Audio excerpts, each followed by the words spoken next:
in the field hospitals. Okay, folks, you got the SUNMAN here. We got enough of this nonsense going on. We're going to put some music on. We're all stuck in the house. And since we all stuck in the house, some of you are bored, and I promised a few friends of mine who I love that I was going to do a little reading from my books. I'm going to start off with The Art of Living Negatively Positive, and I'm going to do a little reading, maybe about a chapter or maybe two, for those of you stuck in the house and can't think of nothing else to do. So I'm going to give you a little treat here. Okay, this book was written like over 20 years ago. Show you the first page of this thing here.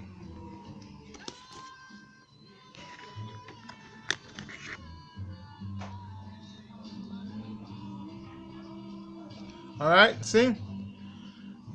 This book is dedicated to all those who helped the SUNMAN to shine. And this was written, like I told you, like over 20 years ago. Even Suck Slam Storm, which came out later, was written 20 years ago. It's a lot of coincidence in it, with the weather manipulation going on, the harvesting going on.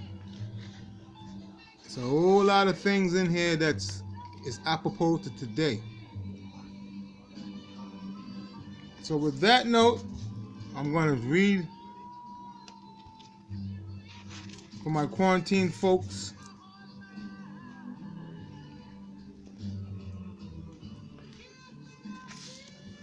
Acknowledgements. Special thanks to God, my mom and dad for giving me life. Special thanks to Albert Godfrey for giving me permission to use his tattoo for the cover art. The front of the book is supposedly a picture of what some people think Jesus looked like with his crown of thorns. And the back of it opens up to what some people imagine maybe the devil or the evil one to be. That's a picture of my daughter when she was about 1 year old.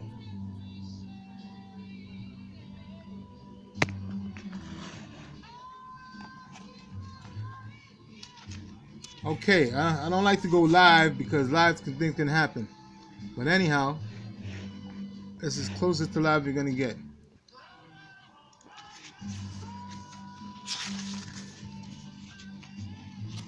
Okay. The decision. The art of living negatively positive is a concept that's hard for most people to understand. The fact is, we are all living in a negatively positive world.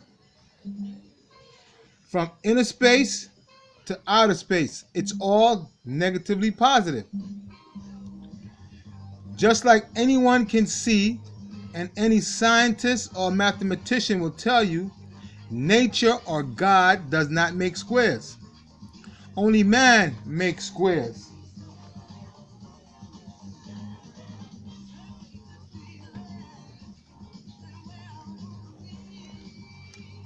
Excuse me for interrupting. Yes, only man makes squares. I would guess a square in nature would be considered extreme. We could not, as humans, live in anything extreme. Imagine living in extreme cold or heat. Can something be hot and cold at the same time, or bad and good? How about sweet and sour, hard and soft, liquid and solid? The answer is neither yes nor no. It may be negatively positive. Is the space shuttle going up into space or down from the earth? Is the glass of water half empty or half full? Not every question needs an answer. Some questions just need to be understood. If black is negative and white is positive, then what is gray? Negative and black is not necessarily bad. In fact, black and negative can be a good thing. If you consider black extreme as well as white, then what is gray? If you put 1 gallon of negative into 5 gallons of positive, you can say the end result is negatively positive. Gray is a negatively positive color, just like the gray matter in the brain. Once we learn how to understand this concept, we can then apply it to our everyday life. You heard of someone with a bad or negative attitude and someone with a good positive attitude. Would you want to have a positively negative attitude? I would hope not, because the end result is negative. I have a negatively positive attitude towards life. For example, life is a positive force. Death is a negative force. To walk around like you're never going to die is not positive. It's foolish. For a healthy person to say, I'm not going to do anything because I might die any minute, is also foolish. For someone to say, I'm not going to live forever, so let me enjoy a good life as long as I can, is indeed a negatively positive attitude. To give readers, friends, and family a better understanding of my concept of living negatively positive, I have a few stories based on real life, real people, real negatively positive situations.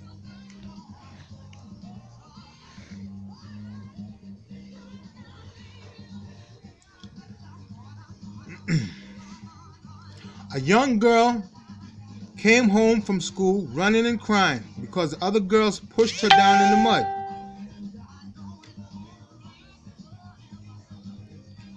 Her mother told her, "Why did you wear your pretty pink dress? That's for church, not school." The young girl said, "Mommy, I wanted to look nice today. Yesterday you said I looked like a tomboy." Her mother said, "Don't you give me no back talk. Just get in the tub, then do your homework." The girl, still crying, turned on the hot, positive water. She then put her dirty but still pretty pink dress into the hamper. She stuck her big toe in the tub. Before her foot went the 2 inches to the bottom, she gave out a loud, "Ouch, Mommy!" The water was too hot, just too positive for her. Her mother came running in. "What's the matter now?" "I burnt my big toe. I forgot to turn on some cold, negative water too." As the mother turned on the cold water, she said, "Taking a bath is a lot like life." "Mommy, I don't understand," said the little girl. "Well, child, it's like this. You have to learn to take the bad with the good. If the hot water is good, then why did you get burned? If we put a little bad water or cold negative water with the hot water, you can take a hot bath without getting burned. If you read those paragraphs again, I'm sure you'll find a few negative, positive things." Another short story. Once there was a little boy playing in his front yard on a nice, cool summer afternoon.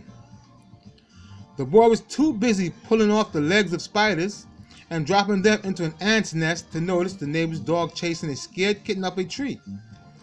The boy did not see the kitten until it was stuck in the trees more than the 2 yards. The kitten was bitten by the dog once and didn't want to experience a second bite. As the kitten meowed loudly, the dog tried to jump up the tree. That's when the boy noticed the action. He was glad because he was getting a little bored with the spiders. He wanted to see the dog play with the kitten. He had to find a way to get the kitten down so he could feed it to the dog. Little did he know that this kitten had no intention of becoming a spider. The little boy dashed into the house, ran to the kitchen, got some cheese and crackers, and with the quickness of a rabbit, dashed out again. He gave a cracker to the dog, who caught it mid-air. He tried to give the kitten some crackers, but it was the cheese the feline wanted. The kitten forgot about the pit bull momentarily and tried to find a branch that led closer to the boy and the cheese. Once the kitten got over the boy's yard and head, it jumped down next to the boy. It ate the cheese and thanked the boy by purring and rubbing against the boy's ankle.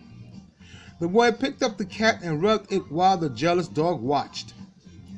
The boy then remembered why he was being so nice to the animal. He wanted to see the cat and dog play. He took the kitten in both hands and walked towards the fence. He only stopped when the kitten scratched him. The boy took a step back and noticed the kitten stopped scratching him. So he repositioned the cat in order to throw it over the fence into the iron jaws of the pit bull. He ran towards the fence. The kitten dug his paws and nails deeper into the boy's skin.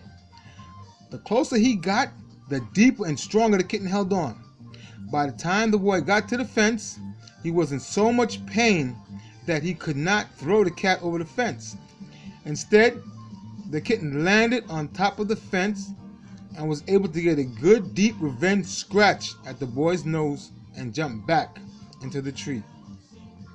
The boy ran into the house crying to his mother with blood all over him, saying, "Ma, Ma, Ma, that bad cat scratched me, and I gave him some of my cheese for lunch." She said, "Son, you're not a bad boy. That's not a bad dog, and that's definitely not a bad cat." "But Ma, I'm bleeding." "That's good for you," said his mother. "Why, Ma?" "Because I told you to go outside and play like a good boy. I saw the whole thing out the window. What goes around, comes around. Don't do anything to anyone or animal, insect, toy, whatever that you don't want done to you. God didn't put you here to feed the spiders to the ants or the cat to the dog. If you know you're doing something bad, expect it to come back, haunt, scratch, or bite you." "But Ma, you said you loved me and you did not stop me. Why?" "Well, son, I do love you, but sometimes experience is the best teacher. Every day I tell you to play like a good boy. When did you ever listen?" As harsh as the mother seemed, she was being negatively positive. In the little boy's eyes, he wanted to see the cat and dog play. To the dog, biting the cat to death may have been considered playing. I don't think that young cat agrees to the boy's definition of playing. All that cat saw was death in the eyes and jaw of that pit bull. The dog was being a dog as the cat was being a cat, and the boy was just being a boy. What the mother did was not bad because she watched. Everyone involved, animals included, was trying to be positive in their own way. The cat was being negatively positive and scratching the boy. Negative for scratching the boy, but positive not wanting to use up one of its precious 9 lives. When somebody buys a car, you must have insurance. Why do we need insurance? Why do we seek pleasure and avoid pain? Insurance is a negatively positive concept. No one wants to crash. Just the thought is negative. But we drive our best to avoid the worst. Like the Boy Scout motto, always be prepared. The only way to have a plan B is to accept or expect that plan A might fail, which I consider to be negatively positive. I once remember a teacher telling the class, "Your parents love you and would never lie to you." Now, being the person that I am, I raised my hand and said, "No disrespect, Miss Jenkins, but you're lying. My mother and father told me about 7 years ago that Santa Claus would bring me toys. I did get a few toys, but they were not from Santa. When I found out there was no Santa, I cried for hours. I cried not because of the truth of no Santa, but for the fact that both my parents lied to me." Miss Jenkins, can you be honest and tell the class and I why they lied to us? What Miss Jenkins told me in reply to my question would change my outlook in life forever. Miss Jenkins said, "Your parents did not mean to lie to you. Santa is not a person. It's a feeling of loving and giving. Life is full of disappointments, and that was one way of getting all you young kids to learn to face and accept disappointments." From that day on, I told myself that I would never again be disappointed by no one or anything. What happened was I experienced a negatively positive situation. It was back in that 1972 class that I realized that the happier, excited I became, the more pain or sadness I would feel if things did not work out the way I expected. I knew that God gave us a defense mechanism to block out the traumatic situations and bury it deep in the back of our minds. I took my defense mechanism and brought it up to the front of mine. Okay, I'm going to do a little skip forward because I love y'all so much.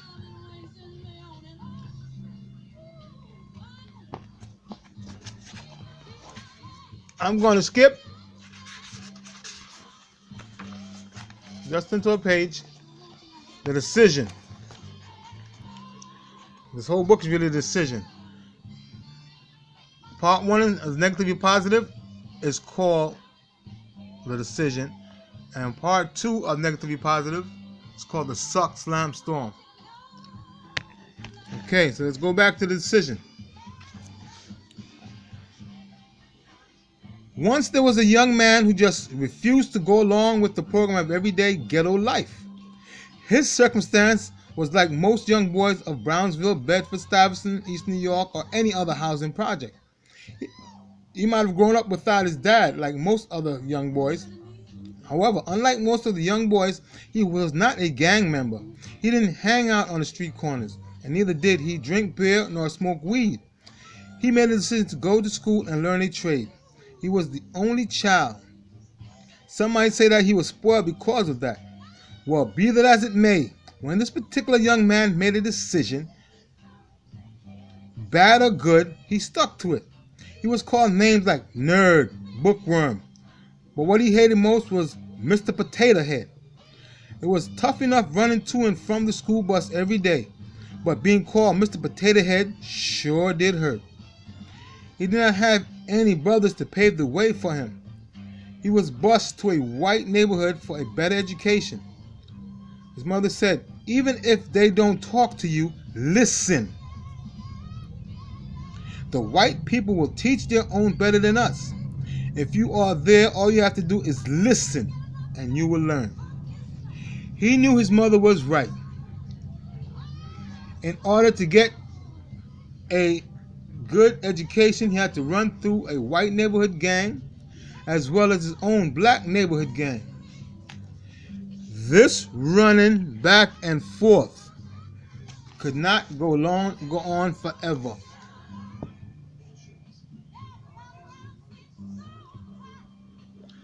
This running back and forth could not go on forever. One day he decided to run no more. He got up that morning earlier than usual. He ate his breakfast slowly. He sipped his orange juice, not the usual gulp. His mother said, "Boy, are you okay?" "You don't look okay." "Ma, I'm okay. I just got a lot on my mind." "Well, I bet you do. You still have food on your plate," he said.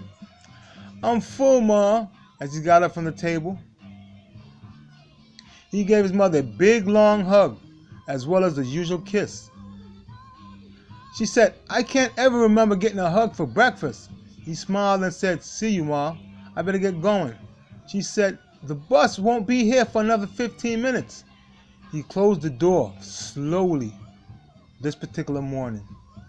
He did not run down the 8th flight of stairs and patiently waited for the elevator. His mind was racing. His heart was pounding with the thought of the gang coming after him while he walked the 3 blocks to the bus. He jumped out of thought when the elevator door opened up. It was empty, and he gave out a loud sigh of temporary relief. He felt strange taking the elevator down. It had been so long, it made his stomach tickle. Normally, he would run down the stairs and not stop running until he ran the 3 blocks past the Vilberts and jumped on the school bus. He had a faithfully punctual driver. She was always there. The Vilberts was a well-known street gang that had chapters all over Brooklyn. This particular chapter was notorious for torturing and inflicting suffering on its victim. To walk past them after turning down their offer to join them voluntarily was a mega diss.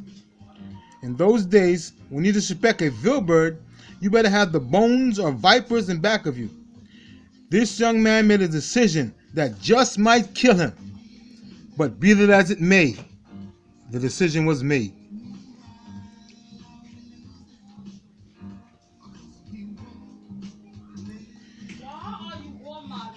As he walked out of the elevator, he thought the worst. Shh, I'm reading. As he walked out the elevator, he thought of the worst. When he walked out of the building, he felt like running, but he did not. He had only walked 1 block when he heard someone say, "Here comes Mr. Potato Head." Someone ran up to him and stopped in awe. Then he said, "Mr. Potato Head, give me your lunch money."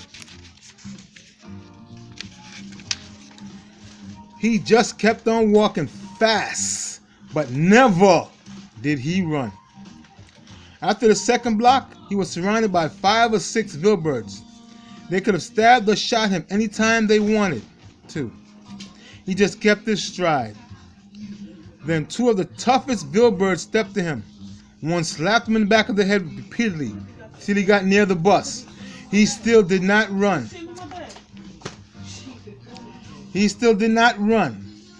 When he got near the bus, he did the dumbest thing. First he said to one brother, "Your mother's a goddamn potato head." Then not only did he look straight into the eyes of the leader, he spat a big glop into his eyes and jumped on the bus as the door closed. There was an eerie silence on the bus. Everyone was dumbfounded. No one could believe what had just happened. You could hear the gang say things like, "You're a dead man. You better live in school. You're gonna pay. We're gonna peel and fry you, Mr. Potato Head." The bus driver was astonished and gave Lewis a look as if to say, "It was nice knowing ya. I wouldn't want to be ya." He knew that he may never see his ma again. How he wished that school day would last forever. It was just the opposite. Before he knew it, he was back on the bus heading home to see his ma, if he survived the Vilbirds. The Vilbirds are so bad, not even the police wanted any part of them. The silence was much more intense than before. He thought about getting off the bus and running to his building, but he did not. Finally, the bus got to Livonia and Rockaway. His stomach felt like a trampoline with butterflies doing somersaults. There were no Vilbirds in sight. Some of the neighborhood stores were closed, which was not a good sign for Lewis as he got off the bus. The first block was okay. It was nice and peaceful as a cemetery. The second block is where the noise started. At first it sounded like a chirping bird. Then it got louder. "Oh, oh, oh, oh!" That was the sound of a Villie. "Oh, oh, oh, oh!" The Vilbirds are talking, and Lewis heard it loud and clear. If nothing else, he was a good listener. Just as he stepped off the curb, he was hit upside the head with a rock from a powerful slingshot. I wish that was the only thing that happened, but it was just the beginning. The next thing he remembered was being helped up. At least that's what he thought. He was picked up by no other than the 2 inseparable brothers, Darrell and Dwayne, the twin towers of the Vilbirds. Lewis did not make it home that day.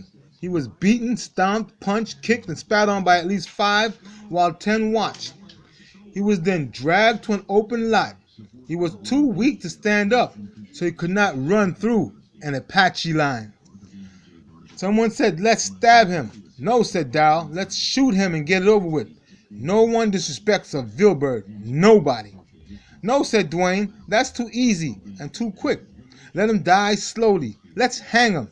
"Yes," everyone agreed unanimously, "let's hang him." Someone went and got some clothesline rope and beers for the hanging. When the rope was thrown over the branch, Lewis was flat out, face down, already near death. They had to hold him up while putting the noose around his neck, which was not yet broken, but one couldn't tell by looking. A lady across the street saw the hanging. She called the police, which did not respond until the 3rd call. She recognized Lewis and called his mother. "You better come quick. They're hanging your boy." By the time she got there, the gang had dispersed. The police was there. The body with little, if any, life in it was swinging from the tree. After they kicked the crate away, they swung him like a swing to make sure he was dead. But this particular young man decided he was not going to run or die. He made his decision to live. You could see the blood and saliva oozing out of his mouth and nose. His mother cried like she never cried before. She was about to lose her only child. "My poor baby, my poor baby, my poor baby," she cried as they held her back. She dropped to her knees, sobbing, raking her fingers in the bloody dirt. "They killed my poor baby, they killed my poor baby. Oh my God, they killed my poor baby," she wailed. She clenched the bloody dirt. When they cut him down, his eyes were bulging like a bullfrog. He was in shock. Everyone, including his mother, thought he was dead, with his eyes open. The ambulance sped off to the hospital. Lewis spent only 1 day in the hospital. The doctor and his mother were both surprised by his quick recovery. The doctor wanted him to stay at least a week. After all, he did have internal injuries. He gave his mother that same looking smile like he did on that infamous day. He said, "Ma, I have decided to leave this hospital." He also decided to get revenge. This young man ran from the streets. He ran from the gangs. He would run no more. He got hung on Thursday morning and came home late Friday night about 10:30 p.m. Only his mother and the lady that called the doctor knew. The lady that called and the doctor knew that he was alive. The entire gang thought he was dead. The two brothers, Dwayne and Darryl, just knew he was dead and waited for the funeral announcement. It never came. That Saturday morning, Lewis got up and made breakfast for himself and his mother. He had decided to get ready for school. His mother said, "Son, you have no school today." "Yes, I do, Ma. I decided that today lessons have to be taught. I'm going to the store. Do you want anything?" "No," she said.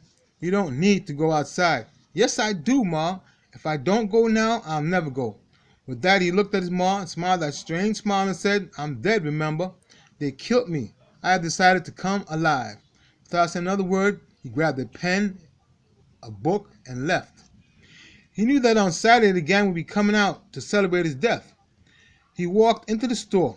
Everyone looked at him like he was a ghost. He heard a voice down one of the aisles. He listened closely. He was a good listener. He knew that voice. It was the voice of the hangman, Dwayne. Then he heard the voice of the other devil, Darryl. Lewis knew he had to get them apart before they saw him together. He walked straight up to Darryl and said, "What do I have to do to join your motherfucking gang? Do I have to hurt somebody?" Darryl was speechless. The store was quiet. The silence was deadlier than that of the school bus. Before Darryl could think or blink, Lewis took his pen and stabbed him at least 3 times in the eyes. Blood gushed out of the socket where the eyeball used to be. Everyone ran out of the store, the owner included. Darryl ran out of the store holding his head and ran straight through the glass door. Dwayne tried to run after him but was unable to because Lewis decided to kick the eyeball in front of him, which made him stop long enough for Lewis to give him a horrific blow to the temple with the hardcover binding of his Webster dictionary.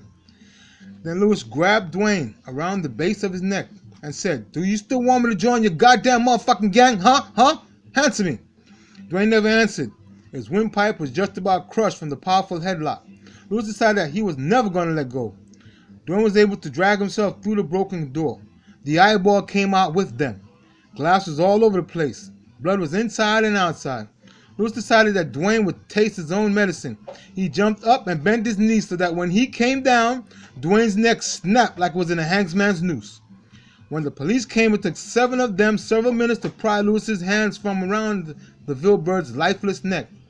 Although Dwayne's neck was already broken, Lewis held on for dear life. He decided that if he was going to die a second death, at least this time he wasn't going to die alone. Meanwhile, Darryl ran across Rockaway like a chicken without a head. Blinded by the blood in the good eye, he did not see the car coming towards him. The driver and his family had just left the Jehovah's Witnesses church service further down Rockaway Ave. Coincidentally, the sermon was on blood transfusion, which is forbidden in that particular denomination. All the driver saw was a man running abruptly in front of his car. He had 2 choices. One was to slam on the brakes and still hit the man, who had a fountain of blood oozing from between his two hands on his head. Or the second choice was to cross the double yellow line and head for a head-on collision with a gasoline tanker truck. He chose the former. By the time he slammed on the brakes, it was too late. The car pulled to the left, crossed the double yellow line, still hit Darrell, and would have hit the tanker if it wasn't for the quick reaction of the truck driver. The truck driver turned his wheel to the right while pumping the brakes and slammed into the back of a parked car, which was rammed 16 feet into a fire hydrant, causing it to rupture, sending water at least 4 stories high. Darrell was hit by the car and was sent sailing under the tires of the gasoline tanker truck. He lay squirming in a pool of blood and water with 2 broken legs. The scene was total chaos. People were screaming and crying so loudly you'd think it was a national disaster. After the police put Lewis into the van, they handcuffed him to the door handle, which was also an armrest. Then they left him to go back to the nightmare scene. Lewis decided that he wanted to see his mother before he was taken to the jail. He kicked and pulled on the armrest. He pulled so hard that the handcuffs cut deep into his skin. His flesh opened up so much that he saw the pink and white of his wristbone. By the time the blood started to flow, Lewis noticed a fire extinguisher on the other side of the van. Lewis flung himself across the van seat, kicked the mounted fire extinguisher several times before it came loose and fell on the seat. He used his feet until he got close enough to grab it. Once he got it, he banged it against the handcuff chain several hard times. Within a few seconds, a link opened up.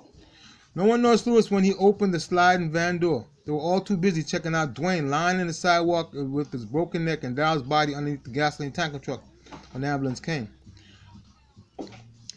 When the ambulance came, one was going so fast making the turn from Livonia to Rockaway that it almost crashed into a fire truck rushing to the same scene. The 2 brothers, as inseparable as they were, each had their own ambulance. It just so happened that the police van was parked down the block across the street from the store of the gruesome attack, which happened to be yards from Lewis's building. Lewis slid out the van on all 4s and crawled towards his building. When he felt he was out of sight, he got up and ran like Jesse Owens into the building and up the 8 flights of stairs leading to his apartment. Now his mother had a corner apartment with the windows on Sutter and Rockaway Avenues. She heard the sirens but was scared to go to any of the windows. Her heart was pounding so hard she thought she might have a stroke. Besides that, there were stores on Sutter and Rockaway.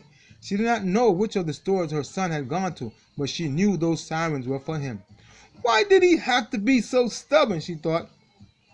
As much as she did not want to know, she got up and ran to the Sutter Avenue windows, and she looked out only to see crowds of people running toward Rockaway Avenue. She dashed to the other windows, knocking over the lamp that Lewis had given her for one of her birthdays. When she got to the window, she could not believe what she saw. The police had the crowd back far enough so she saw everything. She saw someone on the sidewalk being placed on a stretcher. She also saw the twisted and broken legs of someone underneath the tanker truck. She gave out a loud yell. "Oh God, no, why did this have to happen?" She cried and fell to her knees while still looking out the window. "God, why did you take my poor baby away from me?" It was a warm spring morning, and Passover only started that Friday at sundown. She just knew that her son had killed somebody and had gotten hit and ran over by the tanker truck, trying to get away. She watched with tear-filled eyes as the emergency workers jacked the truck up and pulled her son's body from underneath the tanker truck. At least that's what she thought, until she heard a knock of desperation on the front door. She wasn't going to open that door. She did not want the messenger on the other side confirming her dreaded thought of death of her only child under the tanker truck. Open the door, yelled Lewis. All his mother heard was someone pounding on the door. Lewis knew that it would be a matter of minutes before the police found him missing and followed a trail of blood to him. He held his lacerated wrist with one hand while he frantically kicked on the door. "Ma, open the door. It's me, Lewis. Please, Ma. Please let me in." Now his mother's sadness turned to anger. She thought, my son is dead, and now the gang was knocking on the door pretending to be him, like they had done before, after he had slammed the door before they could catch him. She had just about all she could take. Her son had killed one of them and died under the truck. She felt she had nothing to live for. She decided she was going to kill one or two of them. She went to the kitchen and got the same double-edged dagger that she told her son never to touch.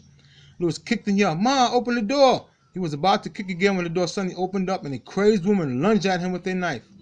"Lewis," yelled, "Ma, what are you doing?" as he lurched and sidestepped out of the way. Louie, I thought you was dead again. I thought the gang was coming to get me." His mother dropped the knife and gave him a tremendous hug. Then they heard the sound of a police coming up the stairs. Lewis picked up the knife and shoved his mother into the apartment, just in time for them to witness it. He had shoved her so hard she yelled, "Oh no, Lewis!" as he slammed the door. "Hey, Ron," said an officer to the other, "did you see that kid stab his own mother with that same knife he took out that guy's eye with?" "Hey, Steve," said the other officer, "if that old lady dies, we're in big trouble. We did search him before putting him in the van, didn't we?" "We did, but I guess he hid it real well." Just then their supervisor came running with a posse of officers. "What the hell is going on with you two? How can you let a crazy gangbanger get away? Where is he?" Steve said, "Ron, you tell him." "Tell me what?" bellowed the supervising officer. Ron said, "That's not the only problem. We evidently did not frisk him properly. He has a knife, and we both saw him push his mother down." "And sir," said the officer with tears in his eyes, "there was blood on the knife. It looked like a dagger. I think he snapped and stabbed his mother."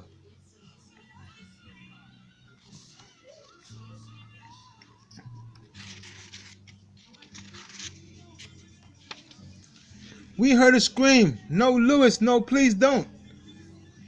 "Sir," interjected Officer Steve, "I would have shot him, but he was too close to the lady." The supervisor said, "You two officers go downstairs and wait for me. Thanks to you two bozos, we not only have a pandemonium in the streets of Brownsville, we may now have a hostage situation, which you two better hope don't turn to a murder-suicide." While the supervisor called for the hostage negotiator with the SWAT team, Lewis and his mother was inside nursing their wounds, mental as well as physical. After Lewis had first administered to him, he then tended to his mother. She had blood all over her. She had his blood all over her, as well as a big knot on her forehead. He said, "Ma, sit down," as he led her to a favorite rocking recliner chair. Unknown to Lewis, his mother was up for the last 2 nights praying and thanking God for his recovery. So when he insisted on going to the store to teach lessons, she took a couple of shots of whiskey and also poured more than she actually wanted in her lemon tea. She was very tired, very scared, very drunk, and very thankful, and most of all, very sleepy. Her body was ready to shut down. Lewis wanted to run to the door to hear and see what the next course of New York's finest would be taken. He had lost a lot of blood. Lewis was so negatively positive that he already thought about dying. He knew that if he died and his mother died, they would deem it a murder-suicide. His worst fear was that of his mother dying of a blood clot to the head or whatever, and he surviving. We all have faced something. We all have faced it some time or another. Not only the actual dying, but the thought of being without someone you love. A girlfriend of Lewis once told him, "Nobody wants to die alone," as she spoke about a relative that died of cancer. "The worst thing in the world is for someone to die alone," she said with tears in her eyes. Nobody, not even a bum on the street deserves to die alone. Why, oh God, do people have to die alone? Uncle was swept away by a mudslide in Puerto Rico. Then the year after that, our aunt died of cancer. They both died alone. Our ordeal of her relatives in Puerto Rico was already a part of Lewis's way of thinking. As much as he loved her, his library bunny, she just didn't understand him.